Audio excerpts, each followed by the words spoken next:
कर्नाटकला जिल्हा धारवाड जिल्ह्यामध्ये बेलवडे गाव आहे.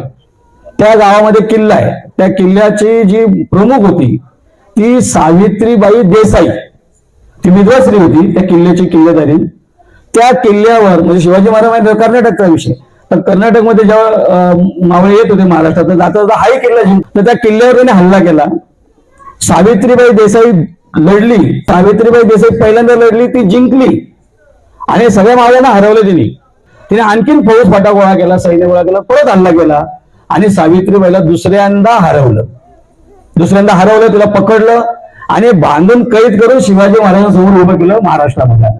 आता शिवाजी महाराजांना येईल नंतर आल्यानंतर लक्षात आलं की नेमका प्रकार काय झालेला आहे. तर ते बघितलं. तिचं 2-2.5 वर्षाचं लहान बाळ होतं. त्या बाळाला पकडलं आणि शिवाजी महाराजांच्या ताब्यात दिलं. तर ती दरबारामध्ये उभी आहे, माझ्या मुलाला काय मारू नका, माझं काय करायचं ते करा, पण माझ्या मुलाला हात नका लावू. तर शिवाजी महाराज त्या मुलाला घेतलं, मांडीवर घेतलं, एकाकडे बघितलं आणि दुधाची वाटी घेऊन, तो दुधाची वाटी घेऊन आला. त्या मुलाला त्यांनी दूध पाजलं. तो दूध पिता पिता शिवाजी महाराजांच्या मांडीवर शांतपणे झोपून गेला.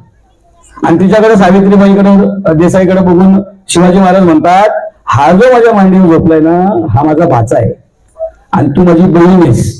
तिला साडी चोळी वगैरे देऊन तिला परत पालखीत बसून परत तिला धारवाड जिल्ह्यामध्ये पाठवून दिलं. तिला किल्ला तिला परत दिला आणि सांगितलं, हे शिवराज्यामध्ये असं होणार नाही, तू माझी बहीण आहे, बहिणीसारखी बिंदास राज्य कर. धारवाड जिल्ह्यातील जे गाव आहे त्या बेलवडे पासून एक यादवड गाव आहे, 6 किलोमीटर अंतरावर यादवड गाव आहे. ते यादवड गावामध्ये तिने 6 शिल्प उभी केली.